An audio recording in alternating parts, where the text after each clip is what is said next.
హైదరాబాద్లో కురిసిన భారీ వర్షాల నేపథ్యంలో ఇప్పటికే అధికారులందరూ అప్రమత్తమయ్యారు. మరో 48 గంటలు భారీ వర్షాలు కురిసే అవకాశం ఉన్న నేపథ్యంలో ఇటు అది ప్రభుత్వం అందరినీ అలర్ట్ చేసింది.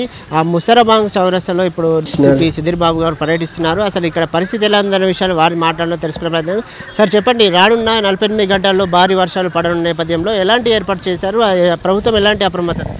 అన్ని యంత్రాంగం, జిల్లా యంత్రాంగం, కమిషనరేట్ యంత్రాంగం అంతా కూడా అప్రమత్తమైంది. ప్రజలకు ఎక్కడైతే ఇనండేటెడ్ అయ్యే ఇష్యూస్ ఉన్నాయో ఆ ఏరియాలో నుంచి ఎవాక్యుయేట్ చేయడానికి కూడా ప్లాన్ చేస్తున్నారు.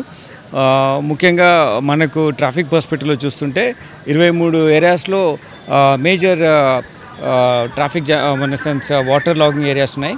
వాటిలో మేము ముందుగానే మా ఫోర్స్ ఉంచేసి డైవర్షన్ చేయడం కానీ, లేకపోతే ఆ ప్రాంతంలో ఉన్నటువంటి వాటర్ని తొందరగా అక్కడ నుంచి ముందుకు వెళ్ళే విధంగా డ్రైనేజ్ సిస్టమ్ నుంచి ఫ్లో అయ్యే విధంగా ఏర్పాటు చేస్తున్నాం.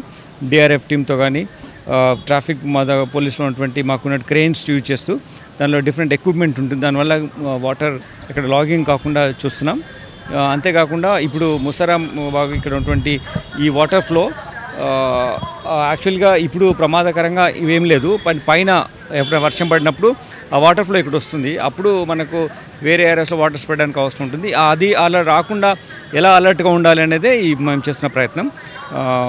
ఇప్పుడు మీరు చూస్తున్నారు వాటర్ లెవెల్స్ అక్కడ వరకు వచ్చేస్తుంది పైకి. సో వాటర్ లెవెల్ వచ్చింది, ఎంత వస్తుంది, ఎన్ని క్యూసెక్స్ వస్తుంది, ఎంత రిలీజ్ అవుతుంది, ఆ ఏరియాలో ఎక్కడ వరకు స్ప్రెడ్ అవుతుంది అనే దాని మీద ఎక్స్పర్ట్స్ కూడా అనాలిసిస్ చేస్తున్నారు. కాబట్టి as of now there is no problem, we are handling it. 48 గంటల్లో అతి భారీ వర్షాలు కురిసే అవకాశం ఉందంటున్నారు కదా, అంటే ఈ నేపథ్యంలో ప్రజలకు ఏం చెప్పాలి? ముఖ్యంగా భారీ వర్షాలు కురిసే అవకాశం ఉంది. రెడ్ అలర్ట్ కూడా ఉంది. మేమందరము నిన్న రాత్రి ఈవినింగ్ మళ్ళీ మార్నింగ్ అంటే వీడియో కాన్ఫరెన్స్, టెలికాన్ఫరెన్స్ ఇంటరాక్షన్ నుండి ఎంటైర్ స్టేట్లో జరుగుతున్నటువంటి ఇన్ఫర్మేషన్ అందరు అధికారులకు షేర్ చేయడం జరుగుతుంది. సో ముఖ్యంగా మేము కోరుకున్నట్టే అనవసరంగా అవసరం లేదు, అత్యవసరం ఉంటేనే బయటకు రండి. మామూలు చిన్న చిన్న వాటిని మీకు పోస్ట్పోన్ చేయొచ్చు. ఎందుకంటే వర్షంలో బయట తినడం, భోజనం చేయడం బయట ఉన్నప్పుడు ఒక్కొక్కసారి డిసీజ్ స్ప్రెడ్ అవ్వడానికి అవకాశం ఉంటుంది. కాబట్టి కమ్యూనికబుల్ డిసీజ్ అవి ఉంటాయి. కాబట్టి బయట రాకుండా ఉంటే బెటర్. ఇంపార్టెంట్ ఆస్పెక్ట్స్ ఎమర్జెన్సీ ఉన్నప్పుడే మీరు బయట వస్తే తప్పని పరిస్థితి రావచ్చు. అదర్వైజ్ మీకు కూడా కంఫర్ట్ ఉండదు, ట్రాఫిక్ జామ్స్ అవ్వడానికి అవకాశం ఉంటుంది.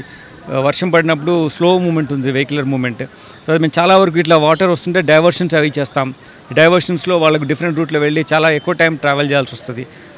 సో ఇందుకోసం గవర్నమెంట్ కూడా పాజిటివ్ వేలో కాలేజెస్, స్కూల్స్కి 2 రోజులు హాలిడే ఇవ్వడం జరిగింది. సో దట్ ఎక్కువ మంది రోడ్ల మీద లేకుండా ఉంటే బెటర్. అదే ఎక్కడైతే వాటర్ వస్తుందో ఎక్కువగా వాళ్ళు తగ్గుతుపోతులే అనుకోకుండా ఈ డేంజర్ సిగ్నల్స్ ఎక్కువ ఉన్నాయి కాబట్టి వేరే బెటర్ ప్లేస్కు ఎవాక్యుయేట్ అయిపోయి ఉంటే బెటర్ అని చెప్తున్నాను. Thank you. చీఫ్ గారు చెప్తున్నారు ఏంటంటే రానున్న 48 గంటల్లో అతి భారీ వర్షాలు కురిసే నేపథ్యంలో ప్రజలందరూ అప్రమత్తంగా ఉండాలని చెప్పి ఇటు పోలీసు సిబ్బంది కూడా అప్రమత్తంగా ఉన్నారని చెప్తున్నారు.